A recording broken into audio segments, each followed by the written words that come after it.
Well, hey there everybody, it's Snackbox coming to you from an absolutely phenomenally gorgeous day here in Atlanta, Georgia. I'm really amped to be coming to you, talking to you today about this guy here. This is the 6 Moons Designs Deschutes Plus tarp tent. I've had this tent for a number of years at this point. It's been with me for about 500 to 700 miles, give or take, depending on how you do the math on it. I don't know what that even means either. And what we're gonna do is I'm gonna do a bit of a long haul review. I'm gonna let you know what it's like owning a tent like this for the long haul so that you can make an informed decision about whether or not you wanna scoop one of these bad boys for your next adventure. And spoiler alert, you probably do. Let's get to it.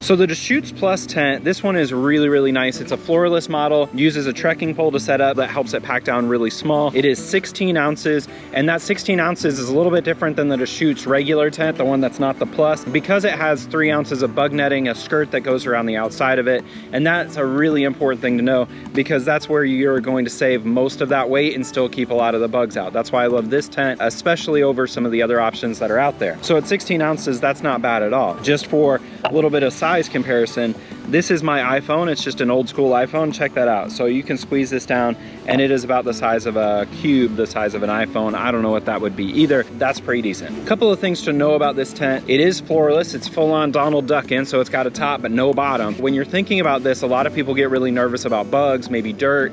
And what I can tell you is that I've used a Tyvek sheet as my floor ground sheet for this. And what I can do, because of the bug netting kind of comes in at an angle, you can put the Tyvek over it. And I've never had any trouble with bugs getting into my tent at night. I do, however, camp quite a bit at elevation, and I camp in colder weather, and that tends to keep a lot of bugs from moving around just in general. So I don't get really nervous about bugs when I'm using this one, especially when I took it, say, on the John Muir Trail. This one worked out really nicely for me because it was so small and so light. Also took it and used it on the Colorado Trail for about 200 miles of the hike or so. I was lending it to a buddy of mine who was on the trail with me at the start, so I was just sleeping in a poncho tarp tent, which is far more exposed.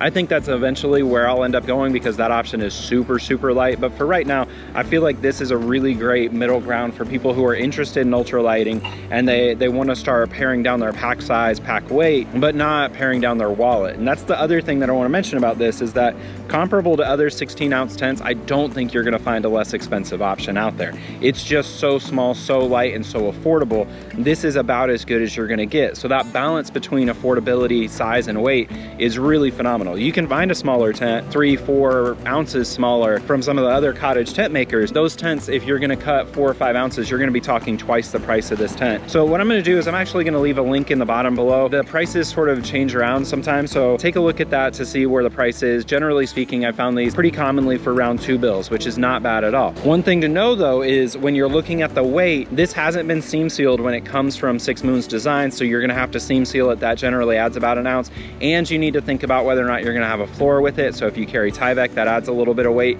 and the stakes don't come with it, so that adds both weight and a little bit of expense as well. If you're interested in using Tyvek though, you can buy just a sheet of Tyvek for about $10 off of eBay, and you can trim it down yourself. When we're thinking about this one with that floorless design, all of these different options, one thing that I do want to point out is that it's really important that you practice setting it up, because what you can do here is you can set it up at different heights to where that bug net can either be really steep and get a lot of ventilation under it, or if it's going to be stormy, if you know how to do it, you can actually cinch it down really low to the ground. If you get a tent like this, it does take a little while. Practice setting it up, and then practice making those adjustments as you were going through the sort of setup of it, to see how you set it up whenever it's going to be really low. Where most of the difference comes in is on the corners. When you are guying out, you've got the guy lines on the sides. What you're going to want to do is start with them about midway through, and you can loosen it to make it stand up much higher, or you can tighten it to cinch it down to the ground. So what you can do is on those corners, you start it out with the guy lines sort of in the middle, and then if you need it to be closer to the ground, you cinch it down tighter, or if you need it to be farther off the ground for more ventilation,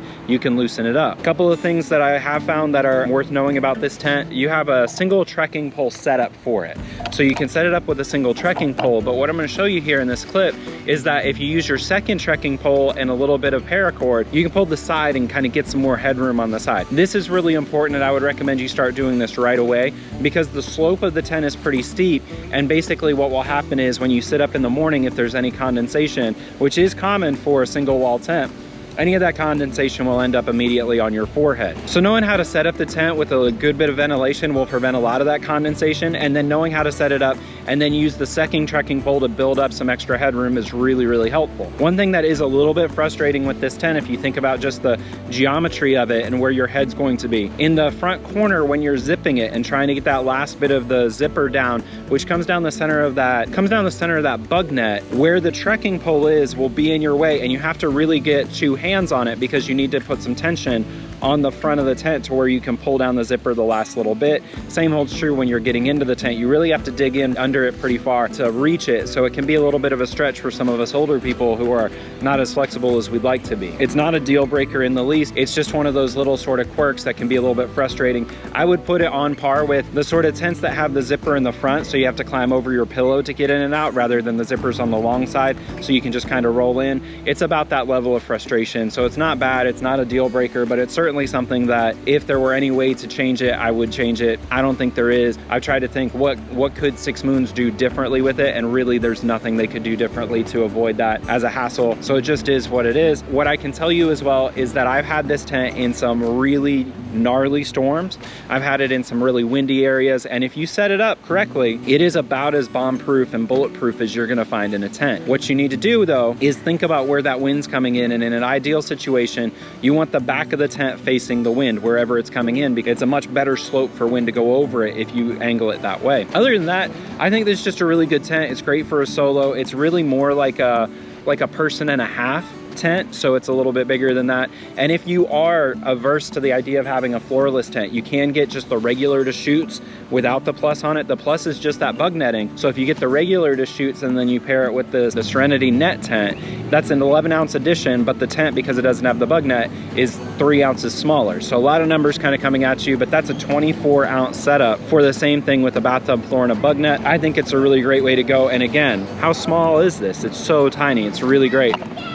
Got kids running through here. They're having a good old time. What I also like about the Serenity net tent option is that if you find that you like this ultralighting thing and you're really trying to pare things down, that Serenity net tent will also pair with the Gatewood cape, which is basically a poncho tarp with full 360 coverage. So you can use it as a poncho to cover your pack and use it as a tent at the end of the night. So it's a really nice option, because if you find that you like that ultralighting thing, you can kind of swap it up and you don't have to buy a new net tent to go with the Gatewood cape. So you have a couple of different options that pair with it as well. I've used a lot of Six Moons Designs gear in the past. I'm using a backpack by them this summer on the Colorado Trail. I believe this is going to be the tent that I take on the Colorado Trail, as well as my trip to Isle Royale National Park. Although there's some options, there's some possibilities, maybe that's not going to be the case. But all told, I think this is really good. I'm really hard on my gear. That's also worth knowing. I have put a couple of holes in the netting here, but that's not because of the quality of the tent. That's because I'm hard on gear. And if I can get a good piece of gear that's going to last a few years, 700 miles, like I said, I've used this puppy. That's a pretty good deal. Again, can't say enough good about this tent, especially if you're interested in moving up to ultralighting, kind of taking your time getting up to the super ultralighting stuff. It's a good mid-stopping point for you. I just love it. So I hope you like it as well. Let me know in the comments below if you have questions about this tent. I'd be happy to answer them. If you have other tents that are similar that you really like, let me know about those as well, because I'm always looking for some good gear to kind of talk about in the future. So let me know if there's something you want me to kind of explore or look at. Looking forward to hearing from you soon. So go ahead and click that like and subscribe button so that I know that you're out there. I know that you're doing well. Otherwise, we will just pass each other like 2 ships in the night on that YouTube ocean, and nobody wants that. Nobody wants that. So click that like and subscribe button, join this community. And if you are watching this video right now and you're interested, send me a message on Instagram at Backcountry Champion and let me know where to send you an Outside Comfort Zone sticker. Say, hey, Snackbox, hit me up with a sticker. I'll put it in the mail, get it to you today. It will happen that soon. Let me know where to send it. I'm gonna go and pack up my bag, start doing a little bit of training for the Colorado Trail. Looking forward to talking to you all soon. Thank you so much. Have a great day. Hope it's sunny where you are. And this is Snackbox out. Take care, everybody.